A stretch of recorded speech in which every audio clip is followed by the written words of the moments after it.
नमस्कार दोस्तों, मैं व्यूअर वाजपेयी एक बार आप सबका फिर स्वागत करता हूं यूपी रेगुलर क्लासेस किस ऑनलाइन प्लेटफॉर्म में। और जैसा कि हम लोगों की हिस्ट्री में घटना चक्र की जो सीरीज प्रैक्टिस सीरीज चल रही है उसका ये नेक्स्ट वीडियो होगा। और हिस्ट्री के पिछले वीडियो में पिछली क्लास में हम लोगों ने भक्ति आंदोलन की बात की थी। जो आगामी परीक्षाओं में निश्चित ही भक्ति आंदोलनों से क्वेश्चन टकराते हैं और उनमें प्रमुख क्वेश्चन जो बनते हैं वो वाद से बनते हैं। अद्वैतवाद किसने दिया, द्वैतवाद किसने दिया, विशिष्टाद्वैतवाद किसने दिया, ये इनसे क्वेश्चन ये जरूर याद रखना है। और उसी क्रम में हम लोग बात करेंगे सूफी आंदोलनों की। ठीक, तो सूफी आंदोलनों का जैसा कि आप देख रहे हो पहला क्वेश्चन आपकी स्क्रीन पे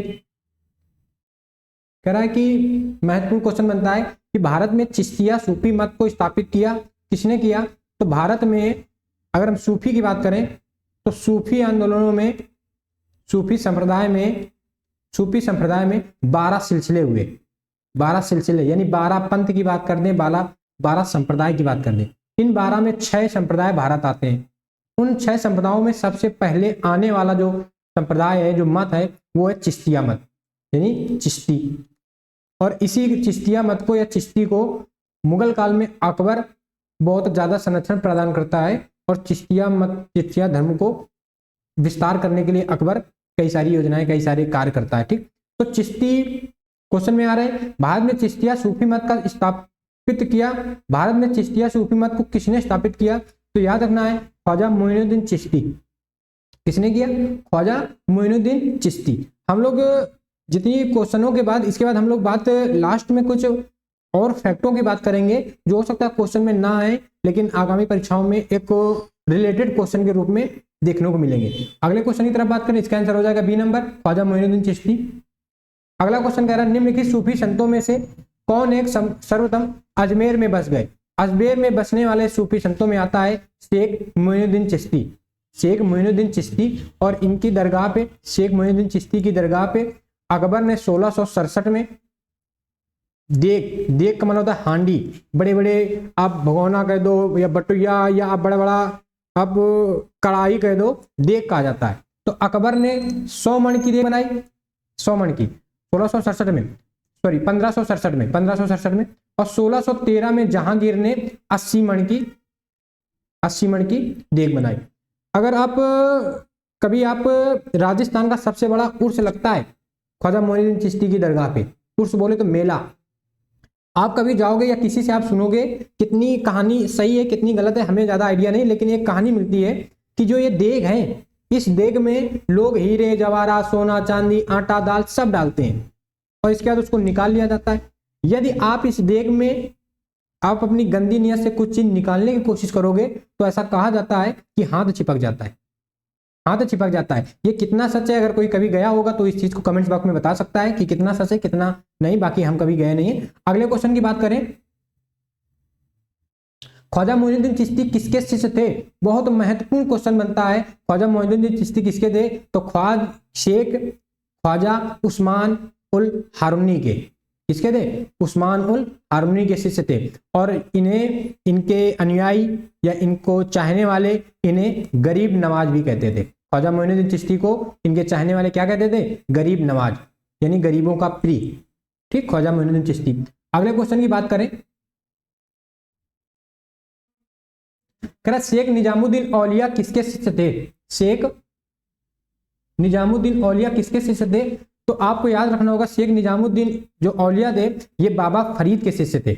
बाबा फरीद, अगर बाबा फरीद का मूल नाम की बात करें तो शेख फरखुद्दीन मिलता है। ठीक, और बाबा फरीद सिख संप्रदाय में शेख फरखुद्दीन को बाबा फरीद कहा गया। बाबा फरीद सिख संप्रदाय में। और सिख संप्रदाय के गुरु नानक की बात करें, संस्थापक गुरु नानक की बात करें तो ये किससे प्रभावित थे? तो बाबा फरीद से प्रभावित थे।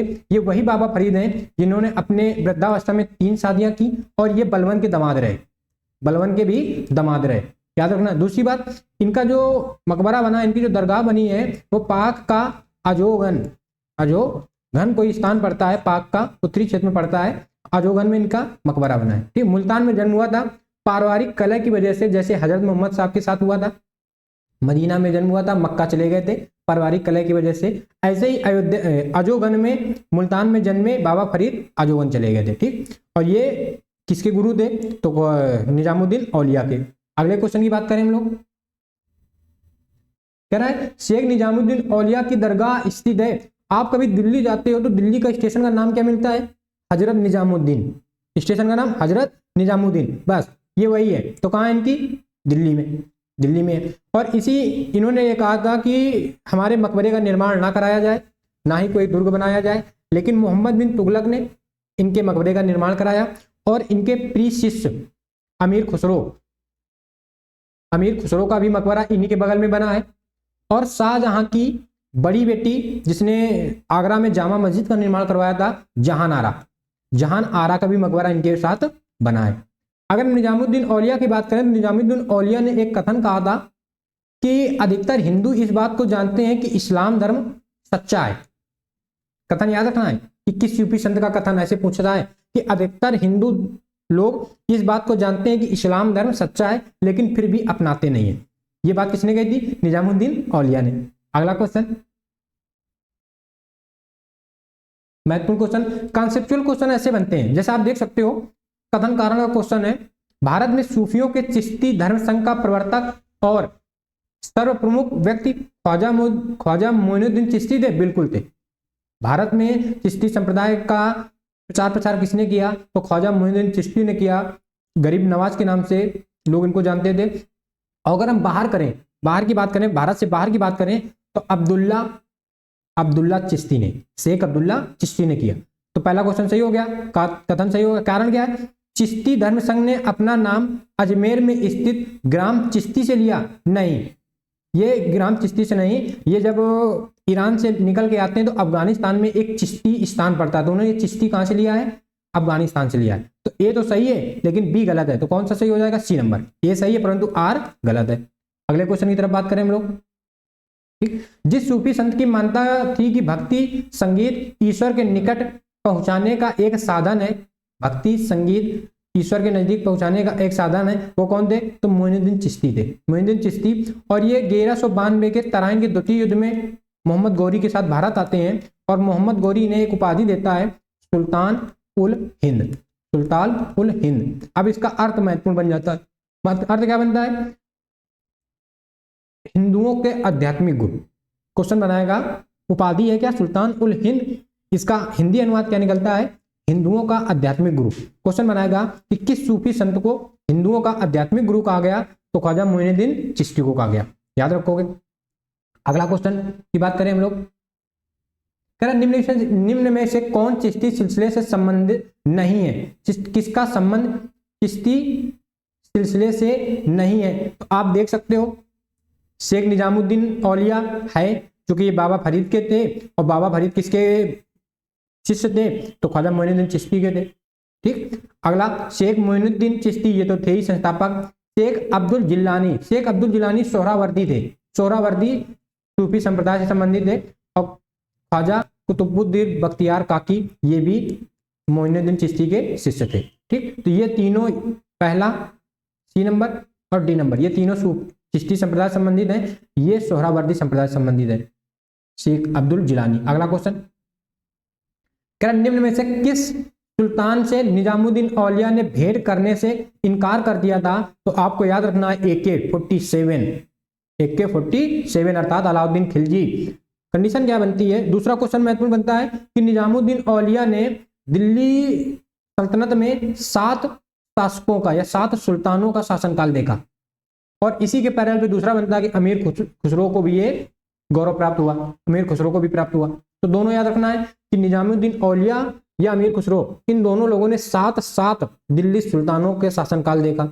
एक कथन बनता है निजामुद्दीन औलिया के बारे में कि जब गयासुद्दीन तुगलक बंगाल अभियान पे था तो निजामुद्दीन औलिया जौना खां अर्थात गयासुद्दीन के पुत्र जौना खां का शासक जब बना तो किस नाम से बना? तो मोहम्मद बिन तुगलक के नाम से बना। तो ये इसके आध्यात्मिक गुरु थे। और गयासुद्दीन तुगलक को ये लगा कि नहीं, निजामुद्दीन औलिया जौना खां को गुमराह कर रहे, तो उन्होंने कहा था कि जब तक हम आए संत आप दिल्ली छोड़ देना। तो कथन बनता है कि निजामुद्दीन औलिया ने क्या कहा? तो इन्होंने कहा दिल्ली अभी दूर है, दिल्ली अभी दूर है, तो दोनों बनता है कि दिल्ली अभी दूर है किसका कथन है, तो निजामुद्दीन औलिया का है। किसके बारे में है, तो गयासुद्दीन तुगलक के बारे में है। और ऐसा कहा भी जाता है कि गयासुद्दीन तुगलक अर्थात जीटी दिल्ली न पहुंच पाया, दिल्ली से पहले ही तुगलकाबाद में लकड़ी का महल था और इसी लकड़ी के महल में दबकर इसकी हो जाती मृत्यु। और अगर यहीं पे हम लोग थोड़ा सा प्राचीन इतिहास में जाएं तो भारतीय प्राचीन इतिहास में किसका महल लकड़ी का था, अगर आप थोड़ा सा रिकॉल कर पाओ तो आप बता सकते हो, वो महल था जिसे मेगस्थनीज ने अपनी पुस्तक इंडिका में पोलीब्रोथा कहा है, वो शहर है पोलीब्रोथा। अब आप बता सकते हो अगर कि ये कौन था, तो ये था पाटलिपुत्र, ये था पाटलिपुत्र। ठीक, किसका, सीएम का, सीएम का। आपने जब मौर्य वंश पढ़ा है तो इसकी अलंकृत अलग ही थी। अगला क्वेश्चन हम लोग बात करें, इसका बी नंबर सही हो गया। अगला, ठीक, कौन सूफी संत महबूब ए इलाही, महबूब ए इलाही का मतलब होता है ईश्वर का सच्चा प्रेमी, ईश्वर का सच्चा प्रेमी, ईश्वर का सच्चा प्रेमी। दूसरा, सूफी मत के लोग ईश्वर को और अपने आप को महबूब और महबूबा के रूप में पूछते हैं, यानी ईश्वर को महबूबा मानते हैं और अपने आप को महबूब मानते हैं। तभी एक शब्द मिलता है पीर, पीर और मुराद। पीर का मतलब होता है गुरु और मुराद का मतलब होता है शिष्य। और महबूबा को रिझाने के लिए ये कव्वालियों का गायन करते हैं, गजलों का गायन करते हैं, तो उसको कहा जाता है समा बांध रहे, यानी क्षमा, कहते हैं कि समा बांध रही। और उसको महबूबा को रिझाते रिझाते रिझाते रिझाते मोक्ष की प्राप्ति कर लेना, ईश्वर की प्राप्ति कर लेना कहलाता है फना हो जाना। समा और फना पूछता है कि समा का क्या मतलब है, फना का क्या मतलब है। और जब बात करता है कि सूफी महत्वपूर्ण शब्दावलियों की, तो फिर पीर, मुराद, सबा, समा, फना, इनसे क्वेश्चन बनाता है।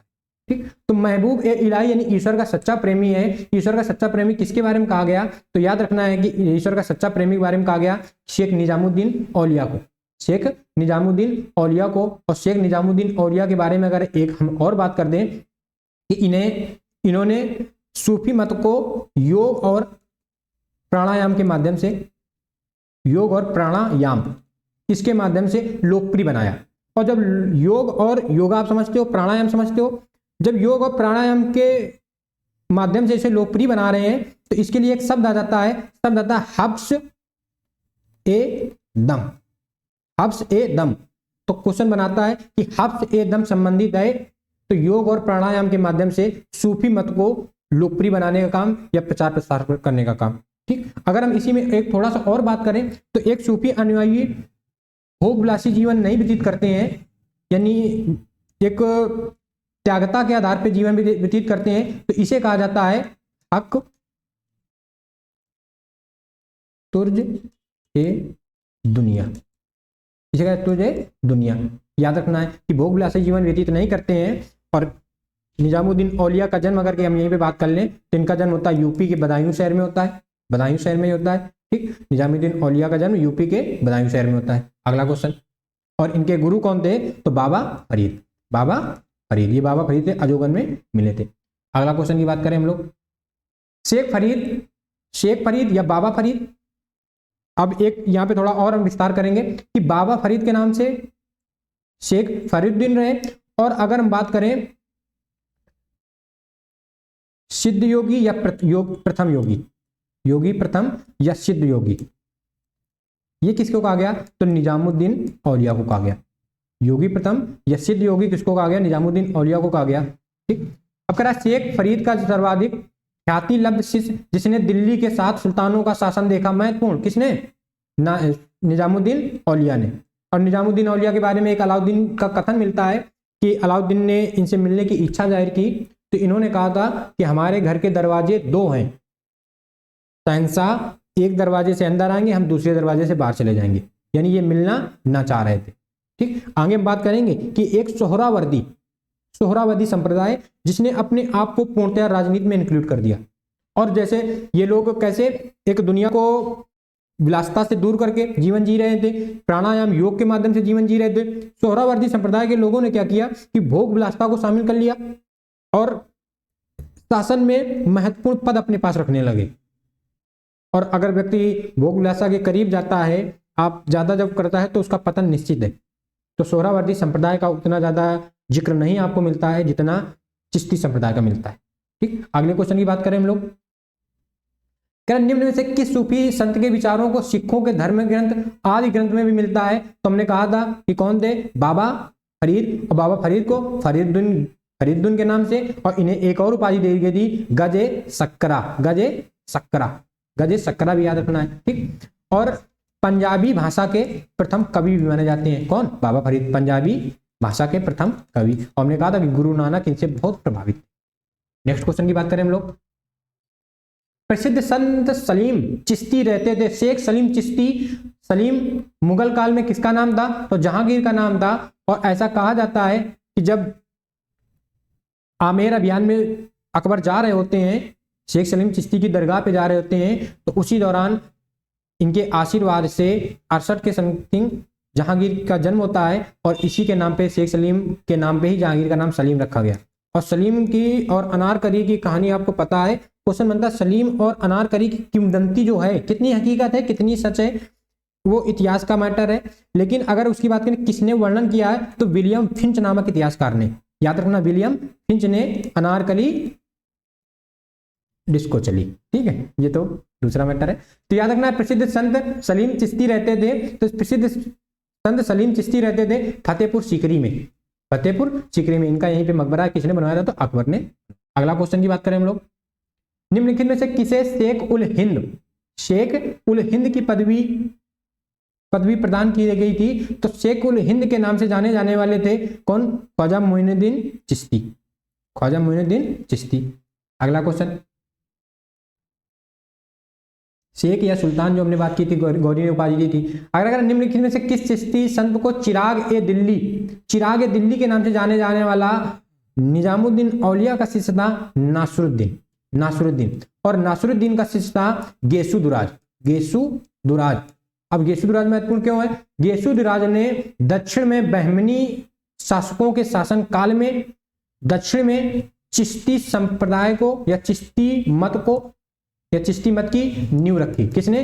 गेसु दुराज ने, ठीक। और अगर हम बात करें कि इसका प्रचार प्रसार सर्वाधिक किसने किया, तो आपको याद रखना है बहमनी गरीब नवाज ने, बहमनी गरीब नवाज ने, ठीक, याद रखना है, ठीक। इसे बंदा नवाज भी कहा जाता है। तो किसका शिष्य था? नासरुद्दीन का शिष्य था। नासरुद्दीन किसके शिष्य थे? निजामुद्दीन औलिया के शिष्य थे। अगला क्वेश्चन, ये महत्वपूर्ण क्वेश्चन है, कह रहा है कि शेख मोइनुद्दीन चिश्ती, बताना है कि इनकी दरगाह कहाँ है। तो शेख मोइनुद्दीन चिश्ती की दरगाह हमने बताया था कि अजमेर में है। अच्छा, कह रहा है कौन? सुमेलित नहीं है, तो ये तो सुमेलित है, ठीक। फिर कह रहा है शेख मोहम्मद हुसैनी का गुलबर्गा में है, बिल्कुल है। शेख निजामुद्दीन औलिया का कहाँ? मुल्तान में। निजामुद्दीन औलिया, हजरत निजामुद्दीन रेलवे स्टेशन कहाँ है? दिल्ली में। तो कौन सा? ये डी नंबर से हो जाएगा, ठीक। अगले क्वेश्चन की तरफ हम लोग बात करें, कह रहा ख्वाजा मोइनुद्दीन चिश्ती, फिर कह रहा सुमेलित करना है। ख्वाजा मोइनुद्दीन चिश्ती किस सूफी मत के प्रवर्तक रहे, प्रचारक रहे? तो चिश्तिया, ठीक। हमने कहा कि दारा शिको किसका अनुयायी रहा? तो सोहरावर्दी, ठीक। अगला शेख साहबुद्दीन किसके रहे? तो शेख साहबुद्दीन रहे कदारिया के, किसके रहे? कदारिया संप्रदाय के, ठीक है। और ये कदारिया संप्रदाय इस्लाम मत का पहला रहस्यमयी संप्रदाय माना जाता है, पहला रहस्यमयी। और अगर इसी में बात करें कि इस्लाम सूफी मतानुयायियों में दो रहस्यमयी संत हुए, एक का नाम आता है राबिया, और एक का नाम आता है सरहिंदी, राबिया सरहिंदी। ये क्वेश्चन याद रखना, सरहिंदी याद रहे ना याद रहे, राबिया को याद रखना कि राबिया को किस भक्ति शिरोमणि से तुलना की गई है। तो आपको याद रखना है कि मीराबाई से भक्ति शिरोमणि की तुलना की गई है। सरहिंदी ने क्या किया? मोहम्मद सरहिंदी ने अपने आप को क्या? मुजाहिद घोषित कर दिया। मुजाहिद, और मुजाहिद का मतलब होता है ईश्वर। तो जब इसने अपने आप को ईश्वर घोषित कर दिया, तो लोगों ने कहा कि ईश्वर तो कभी मरेगा ना, तो लोगों ने इसको फांसी में लटका दिया। सरहिंदी का मामला खत्म हो गया, ठीक। अब हम लोग बात करें शेख अहमद सरहिंदी, तो ये नक्शबंदिया संप्रदाय संबंधी था। पूछेगा सूफी मतों में सबसे ज्यादा कट्टर कौन सा संप्रदाय रहा? तो नक्शबंदिया संप्रदाय रहा, और इसी से प्रभावित था औरंगजेब किस संप्रदाय से प्रभावित था? तो नक्शबंदिया संप्रदाय से प्रभावित था। और तभी औरंगजेब ने हिंदू मंदिरों को 1669 के बनारस फरमान के तहत तोड़वाया था, ठीक। बहुत ही ज्यादा कट्टर था। अगले क्वेश्चन की तरफ बात करें हम लोग, कह रहा कि निम्नलिखित सूफीवाद के सिलसिलों में कौन संगीत के विरुद्ध था? तो नक्शबंदिया, जो औरंगजेब जिसका समर्थक था, नक्शबंदी। या अगला क्वेश्चन की बात करें हम लोग, करण निम्नलिखित संतों में कौन सूफी मत के थे? तो देखो रहीम और रसखान जो निर्गुण सगुण शाखा में चले जाते हैं, निजामुद्दीन औलिया, मोइनुद्दीन चिश्ती। तो कौन सा? दूसरा और तीसरा, यही सी नंबर से हो जाएगा। अगले क्वेश्चन की बात करें हम लोग, अति कट्टरपंथी संप्रदाय कौन सा था? तो अति कट्टरपंथी संप्रदाय नक्शबंदी था, नक्शबंदी था। ठीक, अगले क्वेश्चन की बात करें हम लोग, करण निम्नलिखित सूफियों में किसे कृष्ण को औलिया के रूप में माना है? किसने कृष्ण को औलिया के रूप में माना है? तो याद रखना है आपको, शाह मोहम्मद गौस ने, शाह मोहम्मद गौस ने कृष्ण को औलिया के रूप में माना है। अगला क्वेश्चन, शेख बहाउद्दीन जकारिया किस संप्रदाय से संबंधित थे? तो शेख बहाउद्दीन जकारिया ने सोहरावर्दी संप्रदाय को भारत में प्रचार प्रसार के लिए तैयार किया। अगला क्वेश्चन कह रहा निम्नलिखित में से किसका संबंध सूफीवाद से नहीं है? तो देखो शब्दा, ये महत्वपूर्ण की शब्दावलियां, यानी सूफीवाद की प्रमुख शब्दावलियां महत्वपूर्ण बनती हैं। उलेमा धार्मिक वर्ग था, धार्मिक वर्ग था, और धार्मिक कट्टरता को खत्म करने के लिए ही तो सूफीवाद आया, सूफी मत आया। तो उलेमा का उल्लेख नहीं मिलता। बाकी खान कहा था कि सूफी संत जो होंगे ये निवास कहाँ करेंगे? दरगाह में या मठ में। समा हमने बात की थी कि रिझाने के लिए ईश्वर को समा बांधेंगे। और अगर हम बात करें शेख, तो शेख होता है प्रमुख। शेख कौन होता है? प्रमुख। अगले क्वेश्चन की बात करें हम लोग, ईस्टर त्योहार के पीछे ईसाइयों की भावना है। तो ईस्टर त्योहार के पीछे ईसाइयों की भावना क्या रहती है? कि भावना रहती है कि इस दिन ईसा मसीह का पुनर्जीवित हुए थे, पुनर्जीवित, डी नंबर। अगला क्वेश्चन की अगर हम लोग बात करें, कौन सा संत, ईसाई संत है कि पशु पक्षियों से प्रेम करता था? ये स्टैटिक में आ जाते हैं, इनका विस्तार तो नहीं पढ़ना, लेकिन ये क्वेश्चन आपको निश्चित ही पता होने चाहिए। आशीसी के संत फ्रांसिस ने, आशीसी के संत थे कौन? फ्रांसीसी। और अपना अंतिम क्वेश्चन है शायद, ईसाइयों का गुड फ्राइडे क्यों मनाया जाता है? क्योंकि इस दिन ईसा मसीह को सूली पर चढ़ाया गया था। याद रखना, ईसाइयों को गुड फ्राइडे क्यों महत्वपूर्ण है? क्योंकि ये ईसा मसीह को इस दिन सूली पर चढ़ाया गया था। ठीक, हम लोगों ने 26-27 क्वेश्चनों की बात की है। सूफी मत से या सूफी संप्रदाय से इससे क्वेश्चन बाहर नहीं जाने वाला। बाकी जो हम लोगों ने एक्सप्लेन की चर्चा की है, आप उसको भी याद रखिएगा। मिलते हैं नेक्स्ट वीडियो पे इसी ऐसे ही महत्वपूर्ण टॉपिक के साथ। तब तक के लिए नमस्कार, जय हिंद।